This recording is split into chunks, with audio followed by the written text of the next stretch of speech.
પ્રાર્થના.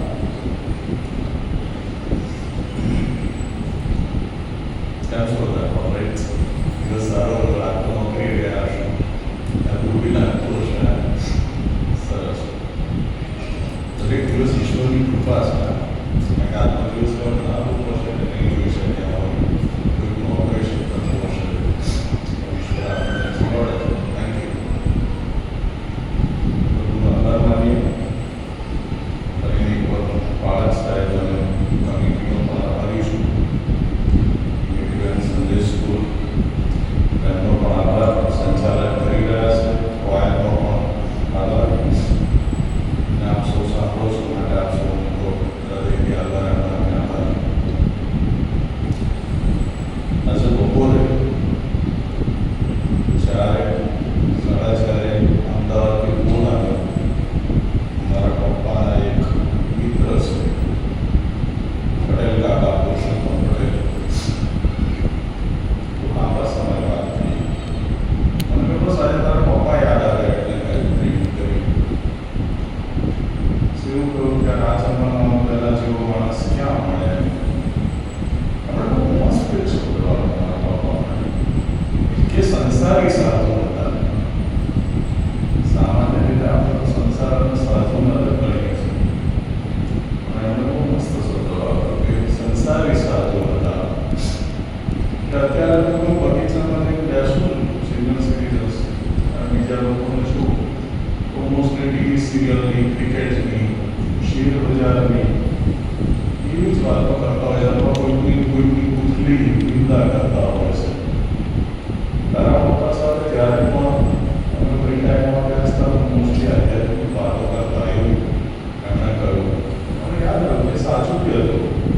મારા પપ્પા તો ક્લાસરૂમ ઓફિસર હતા, તો પણ ક્ષેત્રની ઉપર સૂઈ જાય.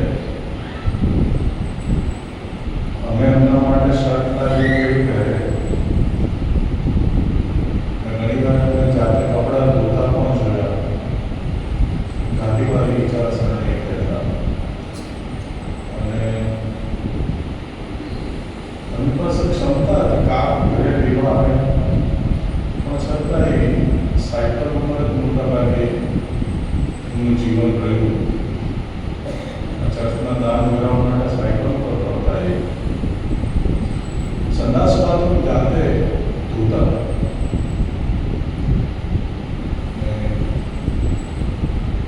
ઘણી બધી રીતે એક સારું જીવન જીવતા. ઝુંપડપટ્ટીના બાળકોને પણ ભણાવતા. એટલે એમના માટે આ શબ્દ રોજ રૂપે એ તો સંસારી સાધન. આમાંથી એક ખ્રિસ્તી વ્યક્તિનો ગુણ આપણને ચડે. આપણે જોયું પહેલા દિવસે કે ખ્રિસ્તી વ્યક્તિ સહનશીલ હોય. ગઈકાલે જો ખ્રિસ્તી વ્યક્તિ સંવેદનશીલ હોય, પ્રેમાળ હોય, કરુણાસભર હોય, લોકોના સુખ દુઃખમાં ભાગ લેનાર હોય, લાગણીઓને અનુભવનાર હોય. રાત્રે સુતા મને બીજો પણ મસ્ત નાનો વિચાર આવ્યો. ત્યારે જરૂરી નહીં કે રસ્તે પડેલો ઘવાયેલો માણસ શરીરથી જ ઘવાયેલો હોય. આજની દુનિયામાં મનથી ઘવાયેલા પણ ઘણા બધા લોકો છે. એમનું હૃદય ઘવાયેલું હોય. મેન્ટલ સ્ટ્રેસના કારણે શારીરિક ઈજાઓ ના હોય, પણ માનસિક રીતે પીડિત તેને સાયકોસોમેટિક કહે. બહુ બધા લોકો હોય છે. આપણે શંભુલીમાં કોઈ રસ્તે એક્સિડન્ટમાં ઘવાયેલું કે લૂંટાયેલું પડ્યું હોય એવું દુનિયામાં બહુ ઓછું જોવા મળે. પણ કોઈ માનસિક રીતે પડી લાગ્યું હોય, કોઈનું હૃદય ઘવાયું હોય, એવા તો ઘણા બધા લોકો મળી આવે. તો આપણે એમને આ કેમ છો બહુ 10 મેડિસિન, તો આપણે એનું કાઉન્સેલિંગ કરી શકીએ. એના 4 T's છે મેથડ્સ હતી કે ટોક, એમની સાથે વાત કરી શકીએ, ટચ, એમને આશ્વાસન આપી શકીએ, ખભો થાપડી શકીએ, પિયર, એમની વેદના, એમની પીડાને આપણે રિફ્લેક્ટ કરી આપો, અને લાસ્ટલી ટી, બહુ સરસ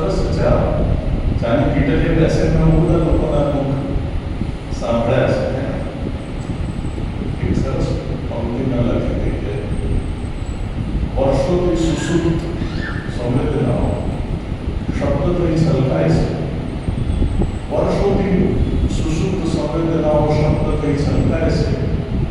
કોઈ રસપૂર્વક વાંચે તો ચોપડી થઈ જવાય છે. માણસને વાંચતા હવે શીખવું પડશે. શાસ્ત્ર અભ્યાસ તો આપણે બહુ કર્યો છે, હવે માનવ અભ્યાસ કરતા પણ ખ્રિસ્તીઓએ શીખવું પડશે. તમારી આજુબાજુમાં મળતા માણસો કેટલી પીડા, વેદના, મુશ્કેલી મળે, તમે એમના ગુસ્સો ને થોડું વિચારો છે કહી હશે. આ સમૃદ્ધિ આવું પણ આજનો સમૃદ્ધિ આવું પણ કામ કરી શકે. પીડા દૂર ના કરી શકીએ આપણે, તો કોઈની પીડા સાંભળી તો શકીએ. તો એમાં બહુ થોડું થાય. આશ્વાસનના શબ્દો કહી શકીએ. તો આવો પણ એક વિચાર આવે. આજની જે ખ્રિસ્તી વ્યક્તિનો ગુણધર્મ છે એ તમને લાગુ પડે છે, મને બી લાગુ પડે છે, બધા લાગુ પડે કે ખ્રિસ્તી વ્યક્તિ કેવી હોવી જોઈએ. એક સરસ સ્ટોરી ટોલ્સ્ટોય. એક ખેડૂત એની 3 દીકરીઓ રશિયામાં અને બહુ સુખેથી સંતોષ આનંદથી જીવે. એની પાસે 2 વીઘા જમીન અને એમાં ખેતી કરે ને મજા મજાની પરિવાર છે. પછી એને કોઈ મિત્રએ કહ્યું કે અહીંથી ઘરે દૂર એક જગ્યા છે અને ત્યાં બહુ બધી જમીનો અને એ લોકો મફત આવે. મફતનું મળતું હોય એટલે માણસનું મન સભાય. એટલે પાપોને એમ કહ્યું કે આ 2 વીઘા તો ઘર ચાલે એટલા માટે તમારે બહુ જમીનનું લેન્ડ કવર બની જાવ, શ્રીમંત બની જાવ. એટલે એ તો બોરિયા વિસ્તારવાની પહોંચી ગયો ગામમાં. પછી પાહોમ એનું નામ પાહોમ.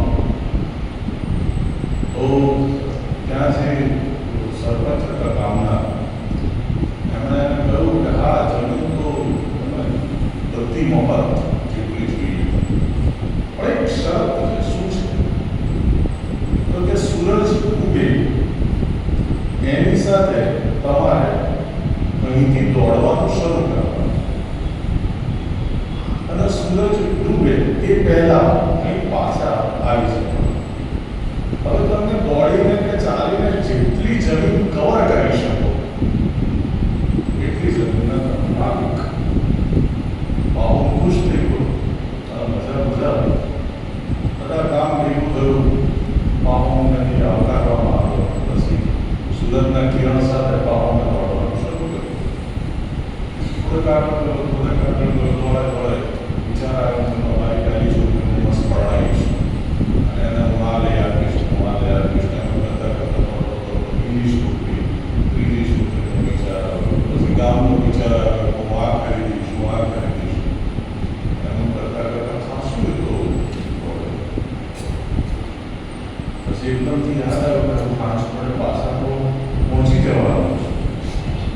પણ એમ કહું તો થોડું વધારે દોડેલું તો વધારે જમીન મળે, મારી બીજી પેઢી બી સુખી થાય. એમ કરતાં ખાસો આગળ નીકળી ગયો. પછી ટેન્શન થયું કે આટલે દૂર તો આવી ગયો જમીન કવર કરવાના લોકમાં. તમારે પાછા પહોંચવું પડે અને સમય ઓછો છે એટલે બહુ ઝડપથી દોડવાનું શરૂ. અને આપણે દોડે તો સરસ, કારણ કે જો દોડે ને કિરણ પેલું સૂરજ ડૂબી જાય એટલે તો આખું દોડેલું વ્યર્થ થશે. એટલે સૂરજ ડૂબી પહેલાં પહોંચી જ જવું પડે. અને એક્ઝેક્ટલી સૂરજ ડૂબવાની છેલ્લી ક્ષણ એની પહેલા જ પાવામાં આવી અને જીતી ગયો. અરે બધાએ બહુ તાળીઓ પાડીને બહુ અભિનંદન. આટલી બધી જમીન તો કોઈને કવર કરી નહીં. તમે તો કમાલ કરતા. આટલી બધી પાવામાં મારી પેઢીઓની પેઢીઓ સુધી થઈ ગઈ. હું સૌથી શ્રીમંત થઈ ગયો મારા ગામ. આટલી બધી જમીન, આટલી બધી જમીન. થોડી વારમાં પેન્સિલ પાડી ગયું પાવું માટે નથી ગયા. દોડે એટલે બેસી ગયો. એટલે એ લોકોએ 6 ફૂટ ખાડો ખોદ્યો 6x6 આપણું સ્ટાન્ડર્ડ માપ બધા યાદ રાખતા 6x6 કબ્રસ્તાનમાં આપણું સ્ટાન્ડર્ડ માપ છે 6x6 એટલે ખોદ્યું અને પાવરમાં કાઢો અને ડોર્સલે વાર્તાનું નામ આપ્યું how much land does a man need. એક માણસને કેટલી જમીન જોઈએ? 6x6. કોઈ 3 બંગલા મૂકીને જશે, કોઈ 1 બંગલો મૂકીને જશે, કોઈ ઝૂંપડું મૂકીને જશે, કોઈ આલિશાન સોસાયટીઓ મૂકીને જશે, કોઈ સાયકલ મૂકીને જશે, કોઈ કાર મૂકીને જશે, પણ કોઈ કશું લઈને નહીં જાય એટલી મને ખબર. કોઈ કશું લઈને નહીં જાય. એટલે એક સરસ વાક્ય મને યાદ આવે છે કે આ કશું લઈને નથી જવાનું. કોઈ માણસ આટલા બધા ઉધામાં કરે કેટલાયની પથારી મેળવી ના રહે જમાનામાં, તો લઈને જો જવાનું હોય આ માણસ તો શું કરે? કોઈ જોડે નહીં. અને આ જમીનનો મોહ થોડો જોખમી છે, અને એમાં મિશનની જમીનનો મોહ તો બહુ જોખમી. માણસની જમીન લઈ લઈએ તો સમજ્યા, પણ આ બાપુની જમીન તમે પડાવો એટલે ક્યાં ઉપર ઉકેશો?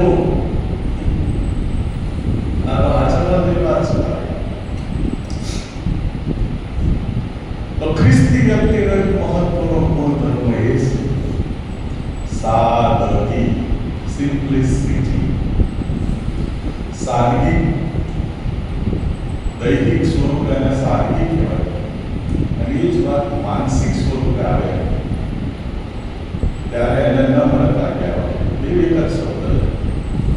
શારીરિક અર્થમાં, દુનિયાવી અર્થમાં એને સાદગી કહેવાય, સિમ્પ્લિસિટી, અને આધ્યાત્મિક અર્થમાં એને નમ્રતા કહેવાય, હ્યુમિલિટી, નમ્રતા, ડોસ્ટિલિટીમાં કહે છે.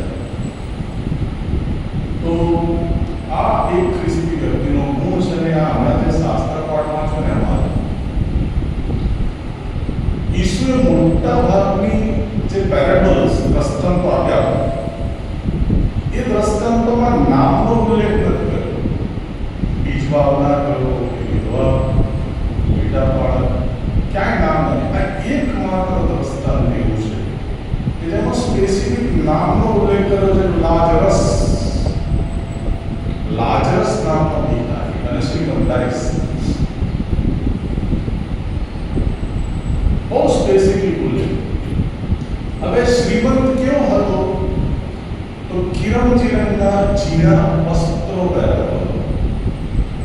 એના વસ્ત્રો બહુ ભવ્ય હતા. એ જમાનામાં ઝીણા વસ્ત્રો, કિરમજીરંગના વસ્ત્રો એ બહુ મોંઘા ગણાતા, કારણ કે ઝીણું ઘણા કઢવું પડે.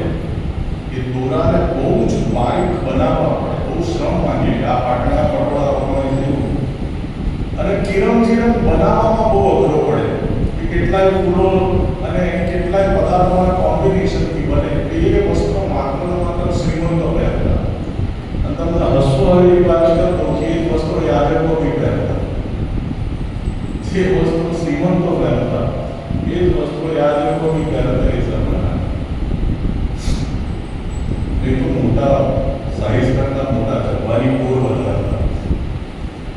તો એ એવું વસ્ત્રો પહેરતો, દબદબા ભરેલું જીવન જીવતું, મેજ પર અસંખ્ય પ્રકારના ખાણા હોય, અને આવું ભવ્ય જીવન જીવતું મહેમાન રહે. અને એના એક લાજરસ નામનો ભિખારી, એના આખા શરીર ખોલ્લા. વિચારો, આપણે કલ્પના કરી શકીએ ભિખારી તો આપણે બધા જુદા છે, શું વર્ણન કરવું, પણ એવો હતો ભિખારી. અને મેજ ઉપરથી જે બધા રોટલા વધે ટુકડા જે કૂતરાને માટે નાખે, તો વધેલા ટુકડા એને ખાવાના. અને બંને મોડા પામ્યા. હવે ક્રિશ્ચિયન એંગલ બદલાય. હવે ઈસુનું શિક્ષણ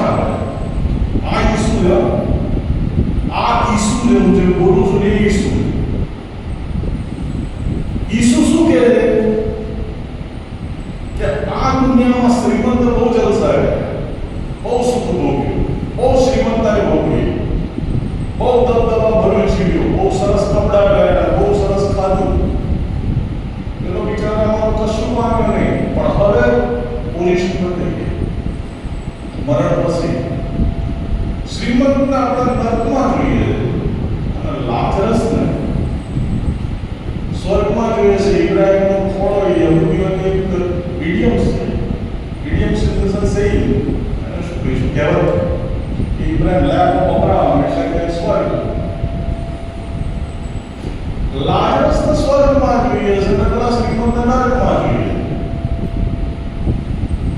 હવે આપણને નાનપણથી ભણાવવામાં આવ્યું છે કે સ્વર્ગ એ સુંદર જગા, આપણા સ્વર્ગમાં જવાનું બધા ખ્રિસ્તીઓએ નક્કી કર્યું અને બધાએ બુકિંગ કરાવી દીધું કે આપણા સ્વર્ગમાં જવાનું. પાક નર્કમાં જવાનું કોને ગમે? હું પૂછું, ગમે? એક ખ્રિસ્તી એવો નહીં હોય કે નર્કમાં જવાનું તમારી અગ્નિની વાળો કોણ છે? રોટલી બનાવતા અંદાજી થાય કોઈ તકલીફ પડે છે કે ગરમ કોઈ પકડે ના તો નર્કમાં વાળામાં બેવાનું કોઈ ના ગમે, સ્વર્ગ જ ગમે. હવે હું પૂછું કે લાજરસ જેવું જીવવાનું કોને ગમે? કયો ખ્રિસ્તી ભિખારી ગમે? આપણને તો શ્રીમંત જેવું જીવવાનું ગમે છે, ખ્રિસ્તીઓને. બધાને આમાં કોઈ ધર્મ લાગુ નહીં પડતો, કારણ કે જગત છે. જગતને સરસ વસ્ત્રો મોઢા પહેરવા ગમે છે, ખ્રિસ્તી વૈનતી ગમે છે. સરસ ખાવાનું ગમે છે, ખ્રિસ્તી વૈનતી ગમે છે. સરસ મહેલમાં રહેવું છે, ખ્રિસ્તી વૈનતી મહેલમાં રહેવું છે. શ્રીમંત જેવું જીવવું છે આપણને બધાને. અને ઈસુ તો ઊંધું કહે છે. ઈસુ તો લાજરસ જેવું જીવવાનું કે પાંચ સ્વર્ગમાં જવાય, બાકી ના જવાય. અને કોઈ તરસ લાગે તો શું કરવાનું? લાજરસ પાસે પાણી મારવાનું. આપણે જેને ભીખ આપી હોય એને જ કહેવાનું કે મને પાણી આપો. ઓગરી સ્થિતિ પેદા થાય એ પાછું ના પાડે કે ડિસ્ટન્સ બહુ છે, આમથી આમ જવાય એવી સ્થિતિ બી નથી. હવે બહુ મહત્વનો પોઈન્ટ છે ઉદાહરણ કે શ્રીમંત એવું કહે છે, ઈશ્વરને વિનંતી કરે છે કે યાર તું મને જવા દે નીચે. આ પેલા મૂર્ખ લોકો, મારા સગાવાલા, મારા ભાઈબંધો, મારા ભાઈઓ પાંચ, એ બધાનું જે કહી આવું કે આ સ્ટાન્ડર્ડ આપણું ખોટું છે, લિવિંગ સ્ટાન્ડર્ડ. આ આપણે જલસા કરીએ છીએ, લહેર કરીએ છીએ, શ્રીમંતાઈ કરીએ છીએ, મસ્ત કપડાં પહેરીએ છીએ, બંગલાઓમાં રહીએ છીએ. ના, એ સ્ટાન્ડર્ડ નહીં. કહી આવે છે, ચેતવી આવે છે કે ઉપર તો કંઈક જુદું જ છે ને, આપણે ભિખારી છે, આપણે તો આમ જવાનું આવશે.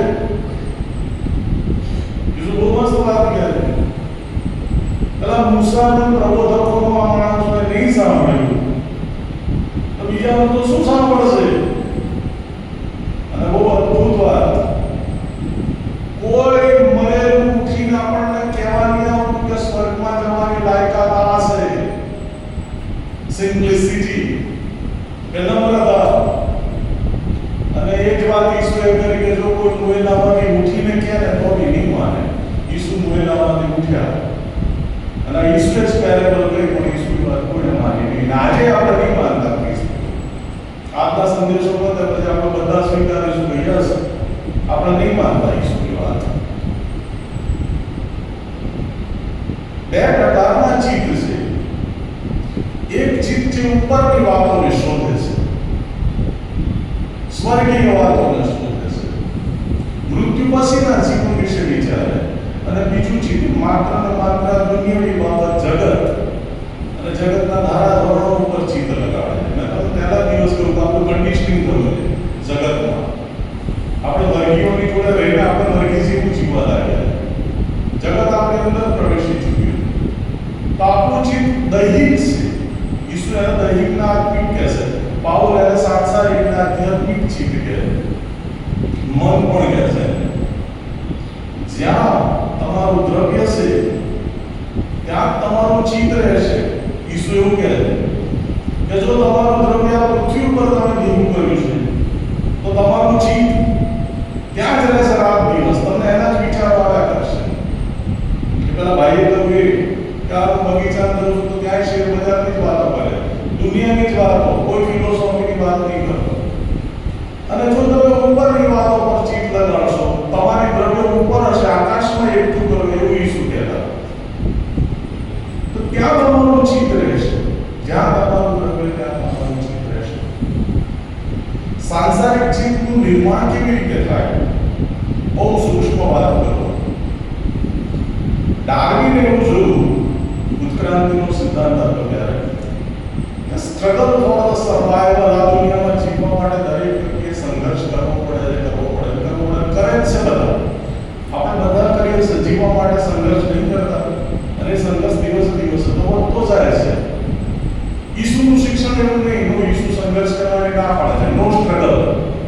સંઘર્ષના બદલે ઈસુ સરસ વાત કરે છે, સહજતા, બાળક જેવી સહજતા. અને આ તમે કાલની ચિંતા ના કરો, વખારો ના ભરો. તમે આ પક્ષીઓને જો વાવતા નથી, લણતા નથી, આકાશમાં પૂરું કરે છે.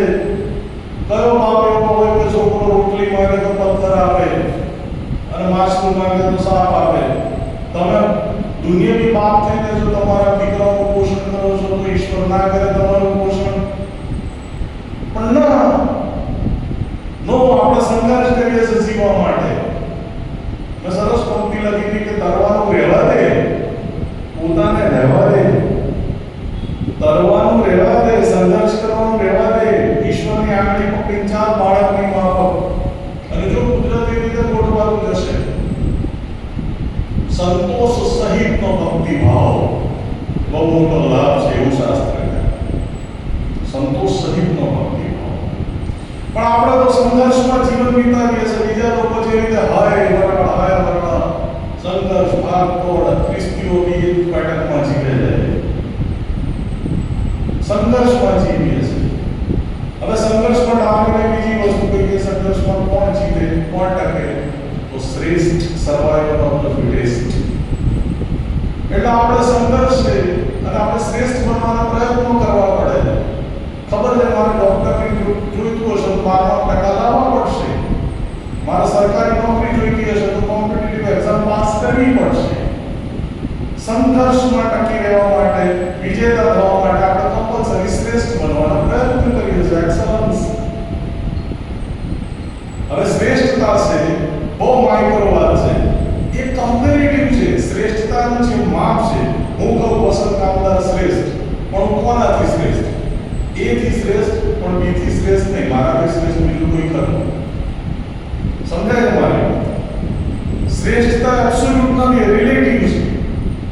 તો હું શ્રેષ્ઠ તો ખરો, પણ કોનાથી શ્રેષ્ઠ? હું શ્રેષ્ઠ શબ્દ વાપરું એનાથી એક ક્લિયર થતું નથી કે હું સૌથી શ્રેષ્ઠ છું. આ શ્રેષ્ઠતા છે રિલેટિવ છે, એમાંથી શું પેદા થાય છે? સ્પર્ધા. હું આના કરતા શ્રેષ્ઠ છું, હું આના કરતા શ્રેષ્ઠ છું. હવે મારી ઉપર જે છે એને એવું લાગે કે વસ્તુ તો મારા કરતા નીચો છે, હું એના કરતા શ્રેષ્ઠ છું. એટલે ભાઈ બે શબ્દો આવ્યા: ઓછો શ્રેષ્ઠ, વધારે શ્રેષ્ઠ, નાનો માણસ, મોટો માણસ. આ બધા ક્લાસીસ એને કહે, ક્લાસીસ વર્ગ, એનું નિર્માણ. એક બાજુ માસ અને એક બાજુ ક્લાસ, ક્લાસ નિર્માણ. શ્રીમંત, વધારે સંપત્તિ વાળો, ઓછી સંપત્તિ વાળો કરી. વધારે પ્રભાવશાળી માણસ, ઓછા પ્રભાવશાળી માણસ. શ્રીમંત, લાજરસ. તફાવત આમાંથી પેદા થાય છે, સ્પર્ધામાંથી. હમણાં તમને એક જગ્યાએ આમંત્રણ આપવામાં આવ્યું, ડિસ્ટ્રિક્ટ લેવલની સંગીત સ્પર્ધા હતી. મેં ના પાડી. કેમ સાહેબ ના પાડો? મેં ક્રિશ્ચિયાનિટીમાં સ્પર્ધા હોય કેમ નહીં? ક્રિશ્ચિયાનિટીમાં કોમ્પિટિશન કેમ નહીં હોય? હું પ્રભુનું સરસ ગીત ગાઉં છું, તું તો ખરાબ ગીત ગાય છે. હું વધારે ટહુકો સારો છું, મારો તારો ટહુકો તો નકામો છે. માઇક મારી પાસે જ હોવું જોઈએ કે હું મસ્ત ગાઉં છું, તારું માઇક ઓછું હોવું જોઈએ. મારા માઇકનું વોલ્યુમ જોરદાર હોવું જોઈએ કે હું જોરદાર બધું કરું છું, તારું માઇક તો નકામું હોવું જોઈએ. હું શ્રેષ્ઠ, હું ચડિયાતો. અને આ ભલા માણસ ક્રિશ્ચિયાનિટીમાં ક્યાંથી આવ્યો? સન્ડે સ્કૂલની પરીક્ષામાં મારું છોકરું હાઈએસ્ટ પહેલો નંબર લાવ્યો. સાહેબ સન્ડે સ્કૂલમાં મેં ચોરી કરતા પકડ્યા છે. પેપરો સન્ડે સ્કૂલમાં આગેવાનોના છોકરાઓને ચોરી કરાવતા મેં પકડ્યા છે.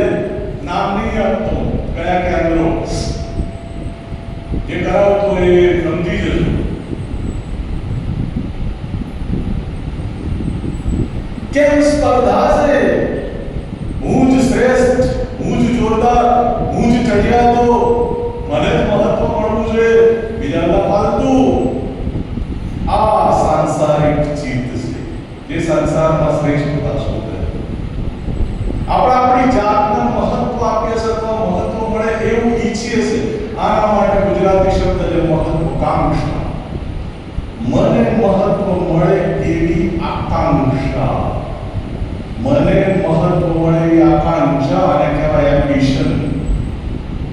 આને કહેવાય એમ્બિશન. અને મહત્વાકાંક્ષામાંથી શૈતાનનું સર્જન થયું છે. તમે હજકીયનો 28મો અધ્યાય વાંચજો, ત્યાં તૂરના રાજાની ઉપમા આપીને કહ્યું છે શૈતાને.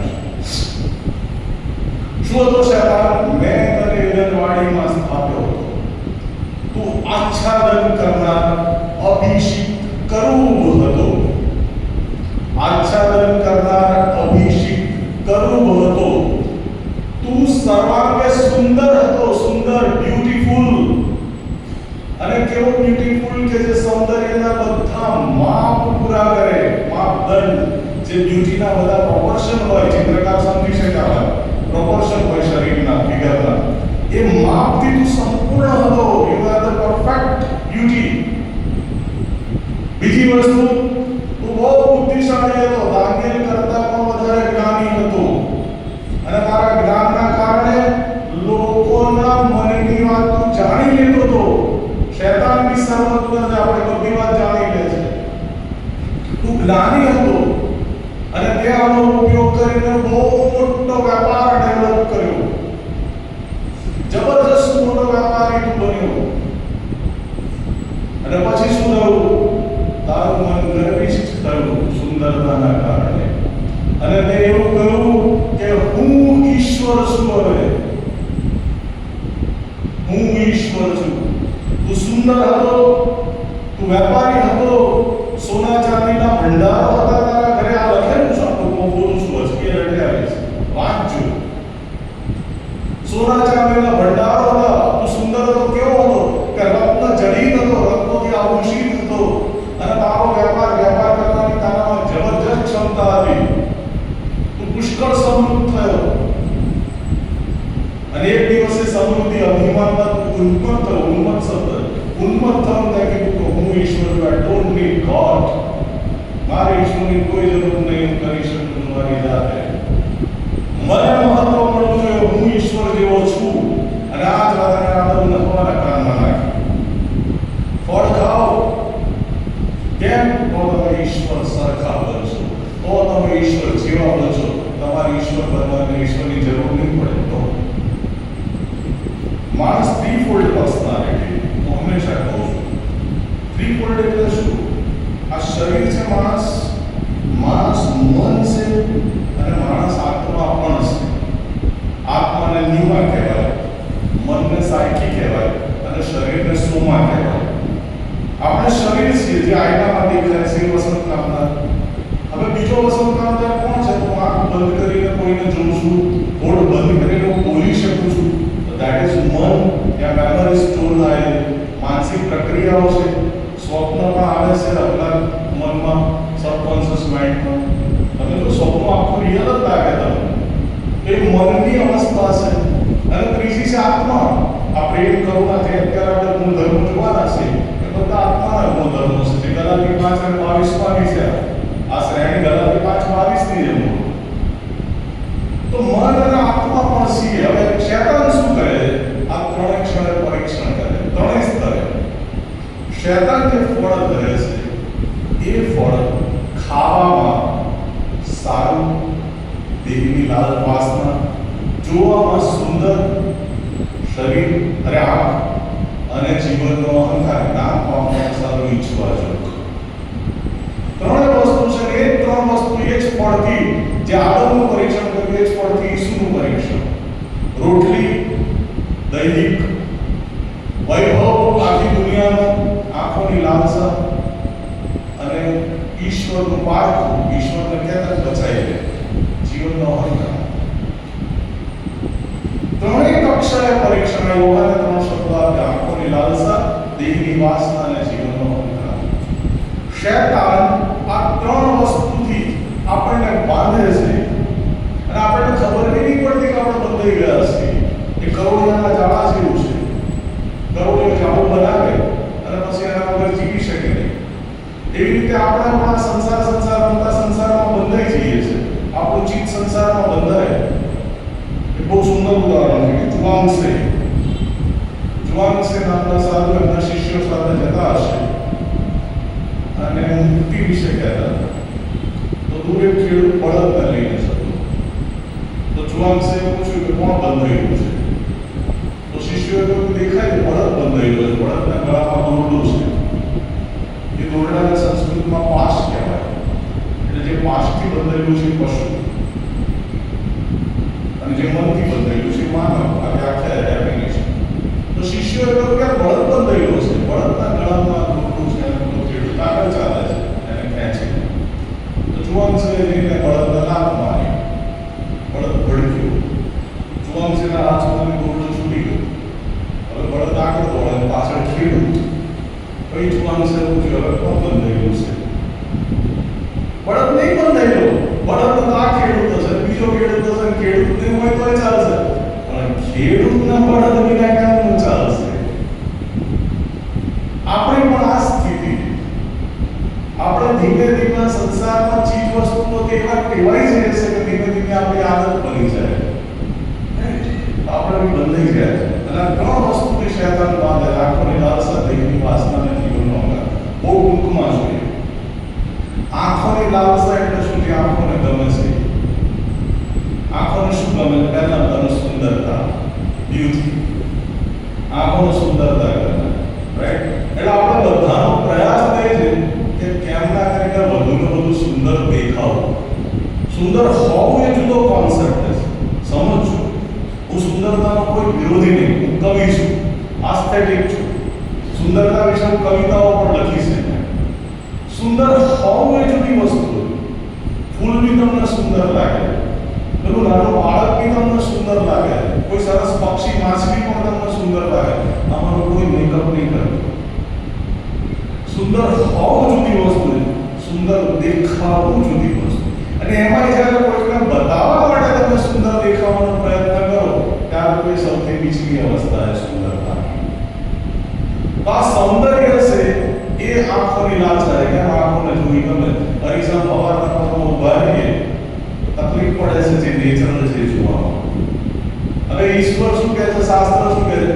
તમારો શણગાર સોના રૂપાના આભૂષણોનો ના હોવો જોઈએ, ગૂંથેલી પેણીઓનો ના હોવો જોઈએ. હું કોલેજમાં પણ પોતાને જેટલી ક્રિશ્ચિયન શિક્ષિકાઓ હતી બધી પેણીઓ બાંધી જાય, અને આવું મને પડવા જ વાંચી બતાવે કે ગૂંથેલી પેણીઓ ના હોવો જોઈએ. લગભગ મણિકેતનમાં પેણીઓ દેખાય. અને નાતાલના દિવસે તે જમાનાની પેણીઓની બોલબાલ હતી, બહુ મોગરાની કડીઓની પેણી. મને ટાઈપ્સ ઓફ પેણી મેં જોઈ છે. સોના રૂપાના ઘરેણાનો નામ છે, અમને સેટ કરાવે. કેટલા તોલાનો છે તે? તોલાના ગ્રામમાં ગણી પડે. તું કઈથી લાય? મોહમ્મદ સાહેબે બહુ મસ્ત વાત કરી છે પેન્ટ ટાઈપ વિશે. અંત સમય કે આગળ ઇસ્લામમાં આવી છે. આપણે શું કહ્યું? પેન્ટ ટાઈપમાં પુરુષો સ્ત્રી જેવા થશે, સ્ત્રી પુરુષ જેવી થશે. એન્ડ ટાઈમ હશે એમાં પુરુષો સ્ત્રીઓ જેવા થશે. આ લખેલું છે ઇસ્લામમાં. હવે હું જોઉં છું કે સાત સંસ્કાર સ્ત્રી કરે ત્યાં સુધી તો સમજ્યા, ઘરના સ્ત્રી પહેરે ત્યાં સુધી તો સમજ્યા. તમને માં એટલે પણ અમારું પહેલા મંડળ આ કરે ત્યારે કેવી તકલીફ લાગે? સોનું પહેલા મંડળ તારીખ ભરે છે, ચીનો ને બેનો ને રીટીઓ. આ સાત સંસ્કાર તો બહેનો ના ઘરેણા. આ પહેલા મંડળ કાથી આમાં ઘૂસી ગયું? મહિલા મંડળ નહીં પણ પહેલા મંડળ. એક જુવાન છોકરાએ મને બહુ ખતરનાક કોમેન્ટ કરી કે સાહેબ સ્ટેટસમાં સ્ત્રીઓ જેટલી ગ્લેમરસ થતી જાય છે એમ ભાઈઓ બી ગ્લેમરસ થતા જાય. કાળા ચશ્મા, કલરિંગ જીન્સ. તમે સમજી શકો છો હું શું કહું છું? તમે સમજી શકો છો હું શું કહું છું? સ્ટેટસ પર ખબર પડે. મહિલા મંડળ બી હવે સૌંદર્યના રવાડે ચડ્યો. આપણે તેને જોયો ત્યારે તે એવો નહોતો કે આપણે તેને ચાહીએ. તેને જોઈને આપણે મુખ અવળું ફેરવી લઈએ એવો. કેમ? તેનામાં કઈ સૌંદર્ય નહોતું, કઈ લાવણ્ય નહોતું. એ તો સુખી ભૂમિમાં પડગાની પેટે આ ઈસુ છે. આ ઈસુ એનામાં કઈ સૌંદર્ય લાવણ્ય વ્યર્થ છે અને સૌંદર્ય ટકા. સાહેબ પોસ્ટ મોડર્ન થતું હોય જુઓ. હું તમને આજે બી ક્રિશ્ચન કહું છું, બુદ્ધમાં તો છે, બૌદ્ધ સાધુમાં પ્રથા છે કે વર્ષમાં એકવાર તમારે પોસ્ટ મોડર્ન રૂમમાં જવાનું છે. સારું હોય લાસ્ટ જોવાની તો ખબર પડે કે ખરેખર આ શરીર શું વસ્તુ છે. સાહેબ એ દુર્ગંધ મારે ને તમે અંદર ના જઈ શકો કે પોટલી ખેંચીને કાળ વાળકાપ કરતા હોય એનું. આ શરીર છે. તમને હસવું આવે તો શું વાત કરો. એક ચર્ચમાં સંદેશો આપો તમને બિલકુલ આધ્યાત્મિક સંદેશો, એના સૌંદર્ય સાથે કોઈ લેવા દેવા નહીં. ગરુડની પેટે તારી જુવાની તાજી કરાય છે. તો ગરુડનું ઉદાહરણ આપે કે નવના બધા ખેંચીને તમને આપ્યું છે કે ગરુડની પેટે તારી જુવાની તાજી કરાય. જગ પતું એટલે એકદમ ગ્લેમરસ એક 61 વર્ષના લેડી આવ્યા થંગનમાં રૂચું અને જોયું તો હા એટલું ગ્લેમર. મને તો અસલ બહુ મસ્ત સંદેશો આવ્યો. મને ખુશી દેખો હોસ્પિટલના તો મળ્યું. મને તો પ્રભુએ ગરુડની પેટે મારી જુવાની તાજી કરી અને ભાઈ આ સત્ય ઘટના હું મારી વાત તો બસ એ અલ્યા ભલા માણસ શું કહું છું. આ જો તમારા ઘરોની પેટા તમારી તારી થાય આ ક્રિશ્ચિયાનિટીમાં આ ક્રિશ્ચિયાનિટીના ચર્ચમાં ધર્મ બનાવવા સૌંદર્ય. બીજી વસ્તુ વસ્ત્રો. આજે મેં આપણા વસ્ત્રો જો બ્રાન્ડેડ. મારા કેટલાય મિત્રો છે એ લોકો બ્રાન્ડેડ પહેરે. અમે ગવર્મેન્ટના ઓફિસરને 1000 રૂપિયાના માટ બૂટ પહેરીએ. કેટલાક મારા મિત્રો 6-6 હજારના સાહેબ બૂટ પહેરે. આમ થાય કે આનો પગાર તો આટલો છે નહીં. કોણ પહેરે છે તમને બી ખબર છે. શૂટ વગર માણસો બહાર નીકળતા નહીં. અને એ બી હસવું ક્યારે આવે કે ભર ગરમીમાં ટેરિબલનું શૂટ પહેરે. જબ્બો પહેરવા એવું હોય ત્યારે બી નહીં બંધ કરી રાખ્યું એમનું રહેવાય છે. સાહેબ યોહાન માટે ઈશ્વરે કહ્યું જો જેઓ ચીના વસ્ત્રો પહેરે છે તો રાજમહેલમાં બેઠા છે. તમે અરણ્યમાં શું જોવા ગયેલા? પવનથી હાલતા બરુને જોવા ગયેલા? પવનથી હાલતા બરુને જોવા ગયેલા? ના, પ્રબોધકોમાં જે શ્રેષ્ઠ છે, સ્ત્રીઓથી જન્મેલામાં જે શ્રેષ્ઠ છે એ છે. એનો પોશાક કેવો હતો? ઊંટના લોમાના ચામડા. વસ્ત્ર બી છે એક. ઈસુએ એમના શિષ્યોને જ્યારે મોકલ્યા ને સાહેબ બેબેલી જોડીમાં માંથી 10 તમે વાંચજો. ઈસુના શિષ્યના લક્ષણ છે ત્યાં કેવા? મુસાફરી કરવાની, કોઈ જગ્યાએ રહેવાનું નહીં, ગામે ગામ જવાનું, જોડા નહીં પહેરવાના, પગમાં જૂતા નહીં પહેરવાના, પગમાં જૂતા નહીં, 2 જોડી કપડા નહીં લેવાના, નો એક જ જોડી. મુસાફરી માટે સોનું ચાંદી કે તાંબુ નહીં રાખવાનું જોડે, રોટલી નહીં રાખવાની, અને કોઈકના ઘેર જઈને રહેવાનું, એ જે ખવડાવે ખાવાનું. સાહેબ આવા સાધુઓ બેતા આપણા ત્યાં સાધુ આપો સતા ખેડા જિલ્લામાં પરદાદા મારી દાદીએ મને કહેલી એમની વાતો. રાત્રે કોઈ દીવડના ઓટલા ઉપર સૂઈ જાય, દીવડના સેનિટેશનનો ઉપયોગ કરીને ચાલતા ફરે ગામે ગામ. સાધુ સુંદરસિંહ એવા હતા. પછી આ એક સાલ્વેશનના હતા ફેડરિક ટક્કર સાહેબ. અહીં માતા પાસે આંબલીનું ઝાડ છે, ત્યાં આગળ ડોલવણ હાલતમાં પડેલા. સાહેબ ચાલતા ફરતા માણસોને મેં જોયા છે. ઓએમમાં બી એવી પ્રેક્ટિસ હતી. આ લોકો એમને ટ્રેનિંગ આપતા આવી. આ હતું તો વસ્ત્રો. ત્રીજી વસ્તુ વાહનો. વાહનોનો વિરોધી નહીં સાહેબ. નો આજના જમાનામાં તો કાર એક મસ્ત એન્ડ છૂટ છે. કાર તો જોઈએ તો બધા માણસ. 4 જણનું કુટુંબ હોય તો કાર તો જોઈએ, પણ એકલો માણસ કાર લઈને જાય, એકલો માણસ કાર લઈ જાય, એક મોટી પેલી ઓડી કે પ્રકારની એસયુવી. તારે હસવું આવે કે આપણો મોટો એકલો માણસ આવું મોટું જાતે ક્યાં જાય? અને અમે અમદાવાદ જેવા ટ્રાફિકથી કીચ વિસ્તારમાં પણ એ વાહન લઈને જાય. અને સૌથી મોટી વસ્તુ સાહેબ, મણિનગરથી 10-10 કિલોમીટર કે 5-5 કિલોમીટરના અંતરે રહેતા લોકો બી મણિનગર ચર્ચમાં વાહનો લઈને આવે છે.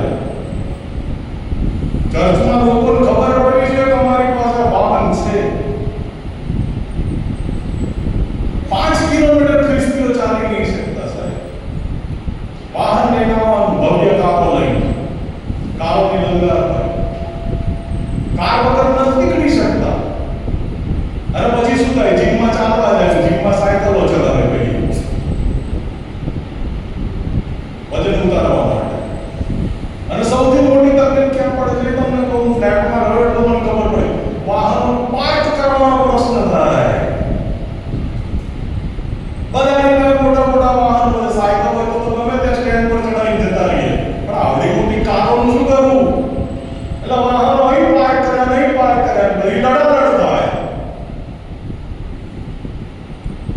પછી લડાય.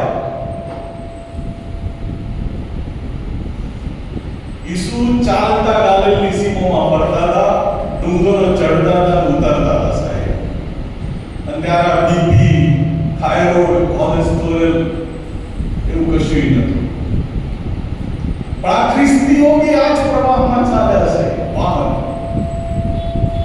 મકાનો, ભવ્ય મકાનો, હમણાં એક મસ્ત ઉર્દુ શાયરનું સાંભળતો રહ્યો કે માણસ તો મૂળભૂત રીતે એક ઓરડામાં રહે, બાકીના ઓરડામાં તો એનું અભિમાન રહેશે. ક્યાં વાત છે? માણસ તો એક જ ઓરડામાં રહે છે, એક સાથે 3 ઓરડામાં ના રહી શકે, તો બાકીના ઓરડામાં કોણ રહે? એનું અભિમાન રહે, એ ઓરડા ખાલી પડે. બહુ બધા મસ્ત મકાનો છે, પણ ઘર હાઉસ બહુ સરસ છે, પણ હોમ, પતિ પત્નીના સંબંધો, બાળકોના સંબંધો હાવ તકલા રહી. મકાનો ભવ્ય, પણ અંદર સંબંધો છે જેને ઘર કહેવાય, બિલકુલ તકલા રહી સાહેબ. છાપરી મળે એની સારી પ્રભુજી મારા અંદર તો પેટી હતું. માણસના દીકરાને માથું ટેકવવાની જગ્યા નહીં યાર.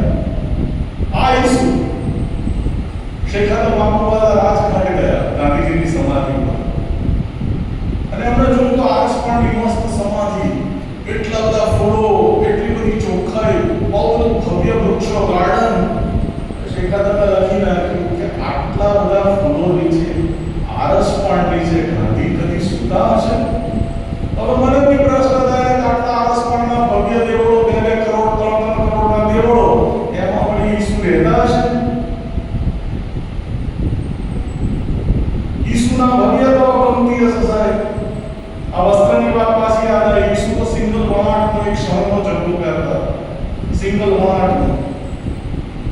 પણ આપણે ભવ્યતાઓ પેદા કરી, મકાનોની ભવ્યતા, આને કહેવાય આપણને લાલસા. પછી આપણે દેહની વાસના, બહુ ટૂંકમાં જવું પડશે. ખાણીપીણી, પહેલો જ આહાર, દેહની જરૂરિયાત શું છે? ખાણીપીણી. સ્પષ્ટ લખ્યું છે રખે ને અતિશય ખાનપાનથી તમારા મન જળ થઈ જાય. દેવનું રાજ્ય ખાણીપીણીમાં નથી. યાકૂબે બી લખ્યું, ત્યારે તમે મિજબાનીઓ કરો છો જાત જાતની, પ્રભુ ભોજન તમે મિજબાની બનાવી દીધી, પ્રભુની ભક્તિને તમે મિજબાની બનાવી દીધી. બિલી ગ્રેહમ 7 મહાપાપ લખાય, એમાં એક પાપ છે ગ્લુટની. ગ્લુટની એટલે અક્રાંતિયાપણું.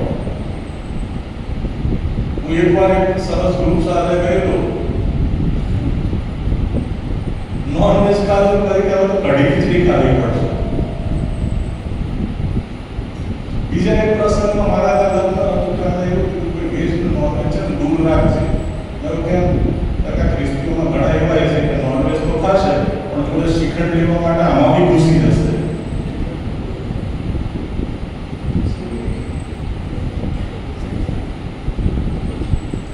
હું સત્ય બોલું છું યાર, જે કરી તમને સંદેશાઓ નહીં સાંભળવા પડે ક્યાંય.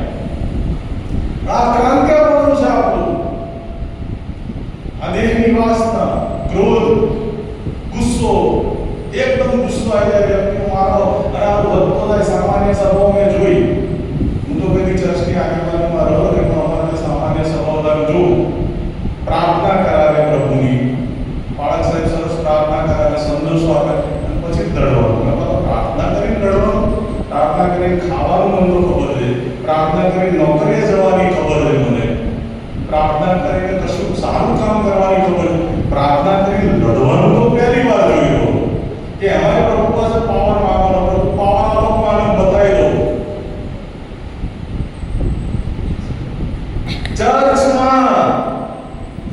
ચર્ચમાં અને વિડીયો બને સાહેબ લોકો જોડે કરે. ક્રોધ, ત્યાંથી ચાલો વાસના, કામ વાસના. મેં કહું હમણાં એક જગ્યાએ કે પ્રેમ છે, આ પ્રેમના 2 અંતિમ છે, એક્સ્ટ્રીમ. જે શારીરિક સ્તરે છે વાસના, અને અંતિમ સ્તરે છે કરુણા. વાસના પ્રેમથી લઈને કરુણા સુધી પહોંચવી જોઈએ, એ બી એક યાત્રા છે. Yes, but we are not that. લોભ, મદ, મોહ, કામ, ક્રોધ, લોભ, દૈહિક, આ દૈહિક વાસના. અને સૌથી છેલ્લી વાત, જીવનનો અહંકાર. બહુ ટફ વસ્તુ. અહંકાર 3 વસ્તુ દેખાય. અહંકાર સત્તા, સંપત્તિ અને સન્માન જોઈએ, સત્તા જોઈએ છે માણસને. ઈસુનું શિક્ષણ શું હતું? પેલા એ કીધું કે ઈસુ તારા જમણા હાથે ડાબા હાથે બેસવાની વ્યવસ્થા કરી આપે. ના હોય ખ્રિસ્તી શિક્ષણમાં, નો, સત્તા ના હોય. અને આપણે શું કર્યું? મંડળીને મેનેજમેન્ટ બનાવી દીધી.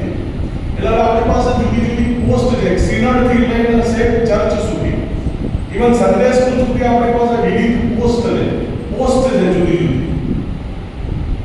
પોસ્ટ છે. પછી શું થાય? પોસ્ટ પામવા માટે અને મળી જાય પછી એને પકડી રાખવા માટે પ્રયત્ન કરવો પડે. એકવાર મને પોસ્ટ મળી ગઈ પછી છોડે કોણ? ભવિષ્યમાં મળે ના મળે, પકડી રાખો. અહમ છે, અહંકાર છે કે હું જ શ્રેષ્ઠ, હું જ જોરદાર, આ કામ તો હું જ સખત કરી શકું. ચર્ચમાં બીજા બધા તો બાજીમુડા જેવા છે, અમને જ આવડે બધું. Vote the hair it is? અલા પ્રભુ લાયકાત આપણે શું વાત કરો? લાયકાત માણસ પેદા નહીં કરતો, ઈશ્વર આપે છે સેવા કરવાની. પણ આપણે શું છે? પોસ્ટ પામવા માટે અને પોસ્ટને પકડવા માટે નથી રહે. મારા પપ્પા બહુ મસ્ત વાત કહેતા કે બેટા સત્તાની એક નશો છે. સત્તાની એક નશો ના છૂટી શકે, જેમ દારૂની બોટલ ના છોડી શકે, એમાં આગેવાની ના છોડી શકે સાહેબ. બે વરખા. અને એનું ઉદાહરણ આપણે ગામના બહુ પહેલા એક બિશપ સાહેબ કહેલા, આ બી સત્ય ઘટના.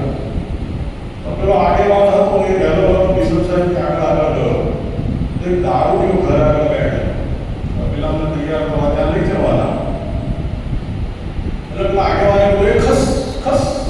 આગેવાનો ભાઈ રૂઆ થોડો જુદો હોય, ઘણી વાર ચા કરતા કેટલી ગરમ હોય એવું પણ બનતું હોય. તો પેલા ખસેડવાનું થયું, ખડક ખડક. પેલા પેલો દારૂ ને નશાનું કોણ પીશે? અહીં તો પી શકું. આ સત્ય ઘટના છે સાહેબ. એને બી નશામાં પોતે એક પોસ્ટ પર હોય એવું લાગે. અને બહુ જવાબદારી વાળી પોસ્ટ નહીં, કઈ રાત નહીં મળી જતી. પણ એને એવું લાગે છે કે હું આ લેવલે પહોંચી ગયો તો કેટલું સરસ. આ સત્તા. બીજું છે સંપત્તિ. એક સાથે બે ધણીની ચાકરી ના થાય. દ્રવ્યની, દેવની એક સાથે ચાકરી ના થાય. પણ આપણે સંપત્તિની પાછળ પડ્યા. બાવન સાહેબ મેથોડિસ્ટ બહુ મસ્ત એક્સ્ટ્રા ઓર્ડિનરી લાઈવ ઉદાહરણ. બાવન સાહેબ ને એકવાર શર્ટ ફાટી ગયો. એ બેને હું શર્ટ સીવ્યા અને હું તો પ્રભુનો સેવક, મારે મારી શર્ટ સીવી ક્યાં જવું છે? મારા પાસે ગામડાઓમાં જવાનું. એટલે એના શર્ટ આપેલા. પછી બીજી આ બધું મને કહ્યું હોય, બેને જ્યારે શર્ટ સીવ્યો તો ડોસી પાસની ના સાંભળી વાત. પછી એક જગ્યાએ તો અનારા ગામમાં મને પેલું માળીયું બતાવ્યું કે પુડા મૂકેલા. એ ભાઈ મને કીધું બાવન સાહેબ ત્યારે પુડા ઉપર સુઈ જતા હતા. અત્યારે મેં થોડી કોન્ફરન્સ 3 સ્ટાર રિસોર્ટમાં થાય અને એ મિસ્ટરી પુડા ઉપર સુઈ જતો. તારે પસંદ કરતા પુડા ઉપર ઊંઘી રહેતા પણ ગળો નહીં. પણ એ બાવન સાહેબ એ રીતે ઊંઘી રહેતા. અને બીજું મસ્ત વાત, બાવન સાહેબ પાસે મરઘીના ખડા. એક ખડો એમના પોતાના પરિવાર માટે એ નજીક, અને બીજો ખડો મિશનનો ખડો. તો એક ચોર આવ્યો અને મિશનના ખડામાંથી મરઘી ચૂકી. મિશનના અનાથ બાળકો માટે. સત્ય ઘટના, એકદમ સત્ય ઘટના.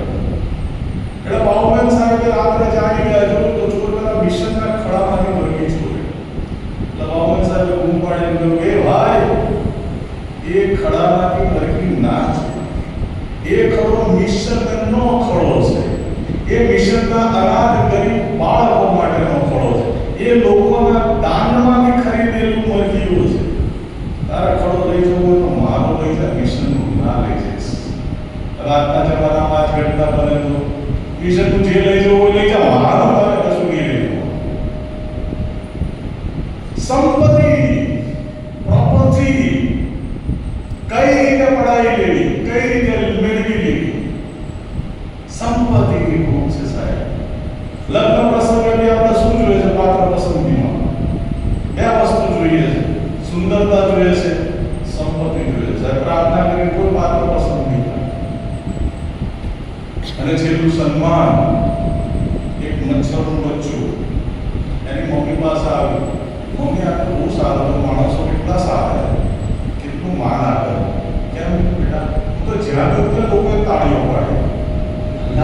હમણાં નહીં પડે પણ હમણાં તાળી બે હાથની વચ્ચે આવી જઈશ તો મરી જઈશ. એટલે ઘણી વાર તાળીઓ પડતો હોય ત્યારે આગેવાનોએ ચેતી જવાનું કે શેતાન અમારું પડી ઊભી કરી શકે છે, માન કોઈ ત્યારે સાચવવું જોઈએ. આ સન્માનની એવી વસ્તુ છે. સન્માન કોણ આપે? માણસો આપશે તમને ના. સન્માન તમારું પ્રભુ કરે તો સાચું. સાચું સન્માન કોને કહેવાય? જ્યારે પ્રભુ તમને એવું કહે કે આવો અમારા સારા તથા વિશ્વાસુ ચાકર, હું તારા બાપના આનંદમાં બેસ. આ સૌથી બેસ્ટ સન્માન, એપ્રિસિએશન. આ સાચું સન્માન. આપણે બધા સન્માન બી શોધીએ છીએ, મૂકીએ જોઈએ. ઘણી વાર સન્માન ના કરો તો ખોટું બી લાગી જાય કે એવું બી શું છે. એટલે આ સન્માન એ બી સાચવવું પડે. હવે મૂળ વાત આ બધાથી બચવા માટે એક મહત્વની વાત છે, આપણે નમ્ર કરવું પડે. આત્મામાં રાગ અને નમ્ર. આત્મામાં રાગ છે આકાશનું રાજ્ય પામશે, નમ્ર છે પૃથ્વીનું વતન પામશે. તમે પોતાને નમ્ર કરો જેથી કરીને યોગ્ય સમયે ઈશ્વર તમને ઉચ્ચ સ્થાને લઈ જાય. તું પોતાને સારું મહત્તા શોધીશ માં. તું જઈને છેલ્લે બેસ કે તને કોઈ આગળ બોલાવે, આગળ ના બેસે છે તને ઉઠાડીને પાછળ. આ બધા ઈસુના વાક્યો. તમે બીજાઓને ચઢિયાતા રહો. આજે જો તમે ખરેખર મને મારું સંતાન કરવા માંગતા હોય તો એક વસ્તુ ધ્યાન રાખજો સાહેબ. તમે બીજાને તમારા કરતા ચઢિયાતા રહો. જ્યારે બી તમને વિચાર આવે કે વસંત કામદાર સરસ બોલે છે ત્યારે તરત તમે પોતાની જાતને વસંત કામદાર તારા કરતા સારું બોલનારા ઘણા મળ્યા છે. તમે જ્યારે સરસ સંગીત વગાડો ત્યારે એવું કહો કે વસંત કામદાર તારા કરતા સારું સંગીત જાણનારા, તારા કરતા સારા ગીતો વગાડનારા બીજા ઘણા છે. તમને એમ થાય કે બહુ સરસ આગેવાની આપું છું, તારા કરતા સારી આગેવાની આપનારા બીજા ઘણા મળ્યા છે. બીજાઓને ચઢિયાતા કરો તો તમારી અંદર નમ્રતા પેદા થશે. અને છેલ્લી વાત, નમ્રતા આવશે તો ચર્ચોમાં યુનિટી આવશે. બાકી ત્યાં સુધી યુનિટી નહીં આવે. જ્યાં સુધી હું પોતાને ચઢિયાતો ગણીશ, હું મારી જાતને મહત્વ આપીશ, હું મહત્વાકાંક્ષા રાખીશ, ત્યાં સુધી એક પણ ખ્રિસ્તી ચર્ચમાં કદી